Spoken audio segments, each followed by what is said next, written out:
Hey everyone, and thanks for stopping by today. So hey, a lot of you guys asked for a shop tour at Texas Speed. Some of you guys are able to come by and get one in person, but for everybody that doesn't, we're going to give you a whip around the shop today and show you what we do here.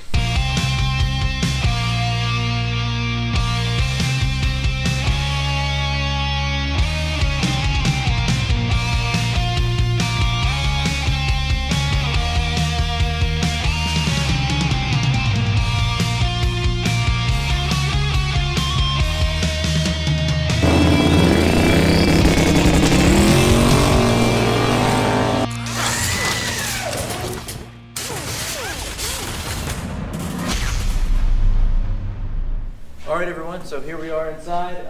Here in the lobby we just keep a lot of the display items we take to events and all that stuff. Just different parts we manufacture and machine here in-house to show a little bit of what we do when we go to all these different events and races. We like to take a little bit, of variety so people can not only see what the cars can do, but also see what parts we have inside the cars.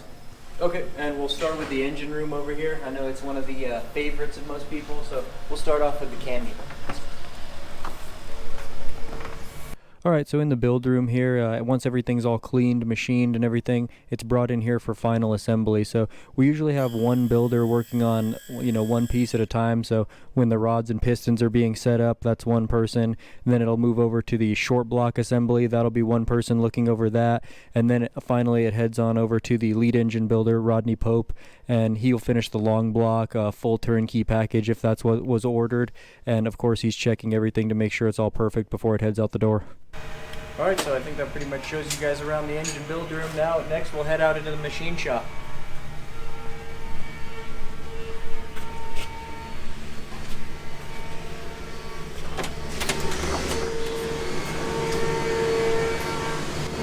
So on this end of the shop is mainly cylinder heads. So right here, most of these in this pile are going to be customer supplied. So something they've taken off their own vehicle, they've sent into us, we've cleaned and everything. Right here, they're going to go through the whole boarding process and all that. And then from here, guys, they get all the sides we've got, they get cleaned again, up and just to make sure there's no material or anything in them. And then they head back to the customer. They each look after one job. Lots of opportunities in the automotive industry these days. As we work our way over here, just in these this are a bunch business of our alone, aftermarket there's a huge castings. So variety we have of designed different this jobs to be done casting, and we have daily. it poured here in We the have U.S. about at a 80 foundry employees here, out on the East Coast. And then doing they come everything into us, from and taking we fully online machine orders them. to So we'll building get the to see a engine raw unit. casting here in a minute. But these right here are part of the way through the process. They haven't had the port work done. It looks like they're in for a valve job over here with Nick. Let's hop in and see if we can check out what he's doing. Looks like he just got a head set up here on this machine. So what this does here is the valve job. So it's a CNC valve job machine. We do 5-angle valve jobs on the intake and a radius exhaust. So it's the way it flows the best, and we want the best flow, so that's what we do here. So it'll go through there. It doesn't take it very long at all. 45 seconds, a minute maybe per valve job, and then it just runs its way through. We set them up like this so we can just, quick get through, get all the intakes done, switch it to the other machine and do the exhaust. Not as much, swapping over sizing and getting it all dialed in. It's just ready to go. Okay, so here's 3 different steps to the process. So here's one of those raw castings like I was telling you guys about. So you can see there's no holes or anything drilled in this, anything like that. It's just completely raw as it came from the foundry. So there's excess material to be cut off and everything. We actually use that to clamp down in the machines to start the operation. So then we come to the second step here, and so you can see these are still on there. That's how it's been bolted down, but it's drilled a bunch of the holes, it's machined some of the chambers, things like that have been achieved. So now we can bolt it down in the machine and cut these ears off. So this is the final process here. This one here would be after it's already done. It's already been fully machined, ported, valve jobbed and everything. You guys can take a close look here at the differences.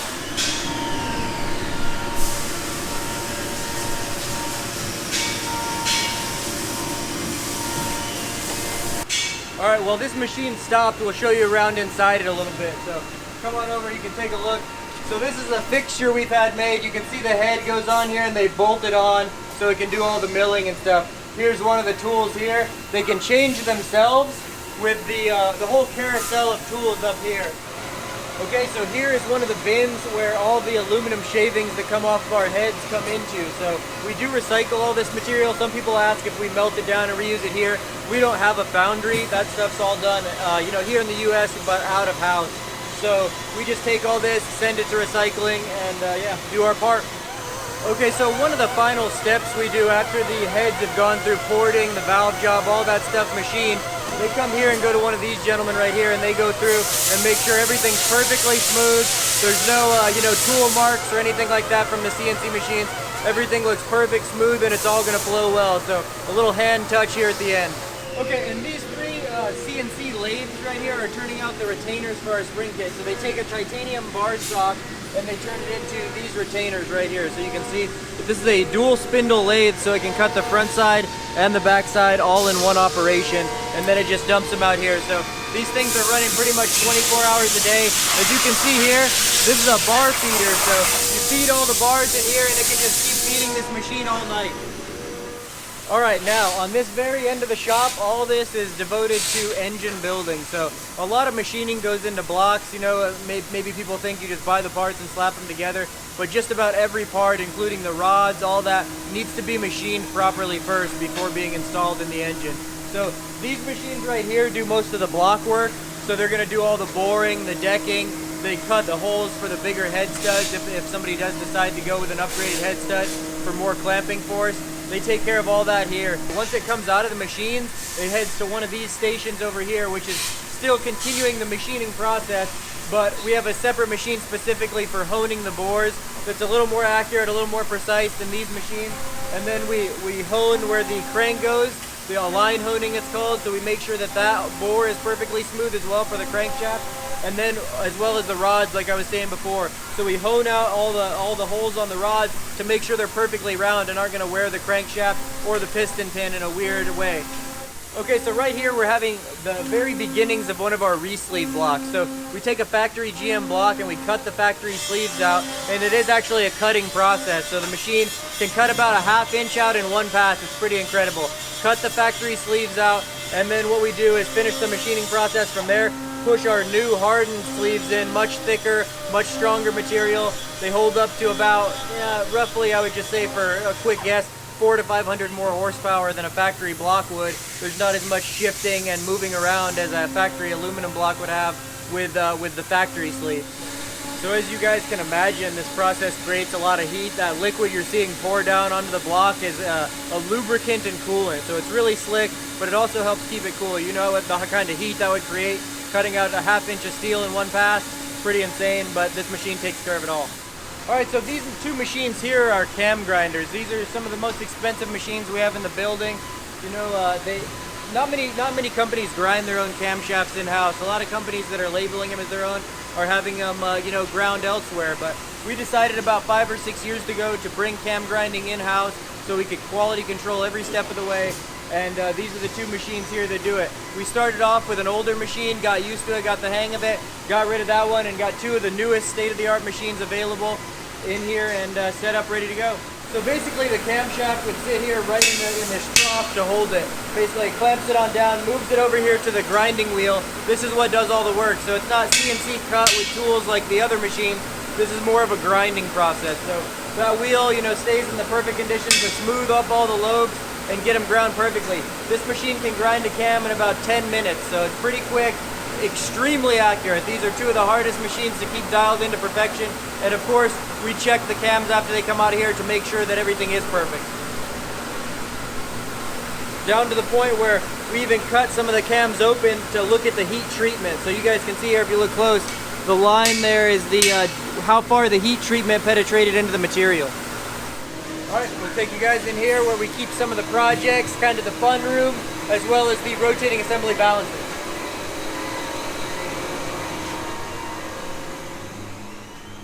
Okay, so the stuff I know you guys all are excited about and want to see, the cars. So this is just 3 of the vehicles we have. We have around about 5 or 6 projects going at any given point. This here is just kind of a street project, started as just a stock, 97 truck. And we've, done complete frame modifications. It's 4-linked. It's got aftermarket A-arms and coilovers all the way around on the coilovers. aftermarket A-arms in the front. It's got a 2018 engine and transmission out of a truck that, leaving GM, the train derailed and totaled all the vehicles. We got the drivetrain out of it. We have so many race cars, we thought it'd be fun to have a street project, and this was what we chose. So you can see here, obviously everything's not complete. There's still a couple wires hanging around and stuff. This thing does run and drive everything. We've been testing it on the streets now for about a month. Yeah, so it looks pretty solid in there. I think it looks clean. Engine looks like it was made to be in there. So the wiring harness and everything, one of our guys here, Joseph Potak, did the entire wiring harness. This is a newer style engine, direct injected. Not a lot of swaps going on with these yet. So it took a lot of work to get this in here. About a month and a half of wiring. Everything's mated perfectly. All the factory gauges work. The check engine light, everything works as if this engine came in the truck. So really cool project. It's taken a lot of time, a lot of our spare time, because we got a lot of stuff going around here, as you guys can see. So this kind of just gets neglected and put aside, and we throw a few hours of wrenching on it when we get a chance. And these are two of our race cars here. So this one we used for the development of the heads cam packages for the LT1 engine, the engine that came factory in this Camaro. So this Camaro has the record for the stock bottom end heads cam intake only.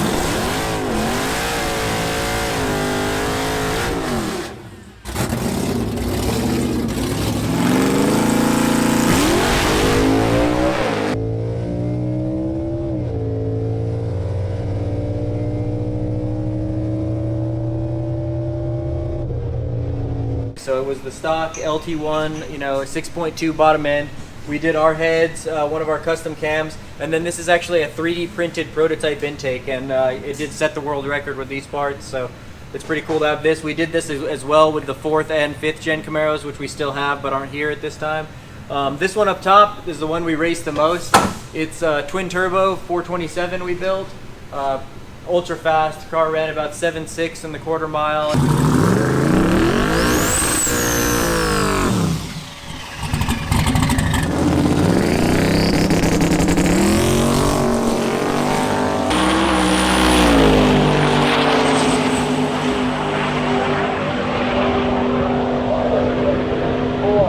You can see the suspension's all off of it right now. We're working on getting it all dialed in, so next time we get it back to the track we can get a little bit harder of a launch out of it.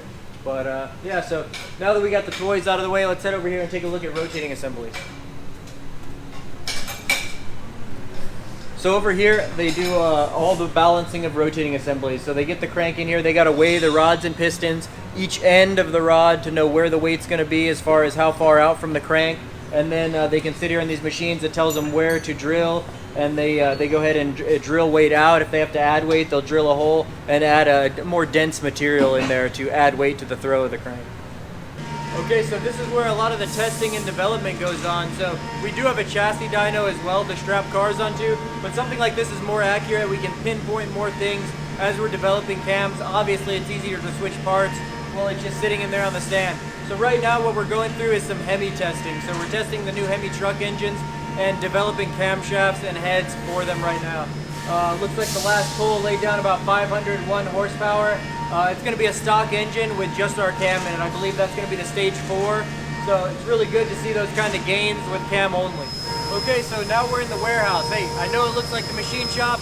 Some of it has spilled over into the warehouse. We're running out of room. It's a great thing for Georgetown. We're building a new huge facility right down the street. We're going to be hiring a lot more people. Just since I've worked here in about the last 4.5 years, we've gained about 40 people to the team. So we're always looking for new, fresh people in here, and we're always needing people. I mean, we got a lot of equipment and a lot of parts leaving this place. So let's go take a look around a little bit more at a few of these machines, and then we'll get into the warehouse a little deeper. Okay, so this machine here, it's a couple different machines, but we have these set up mainly to work on our intake manifolds. So this is a new intake manifold we just recently released. It's really cool. We got it on a lot of builds already, making big power. So it's cool to see it finally come together all the way from, here's one of the raw castings we've had powder coated, and then you can see them coming through the machining process just like the cylinder head. So here's the lid over here for it. They're done in 2 different pieces, as you can see on the box, 2-piece manifold, and you can even sandwich an intercooler in between if you're running a boosted application. So let's take a look at this machine right here. So this part of the machine is actually a pallet system. So you see the parts sitting up there way high. So you can load this machine up at night, it'll store all the parts up top, and as needed it can take them down and feed the machine, take the old part out and store it. So basically these machines can run 24 hours a day. This pallet system alone can handle 7 machines. So in our new shop, we have 3 of these currently, and we'll have a 4th. We'll have all 4 in a row, and this machine will be able to feed all of them.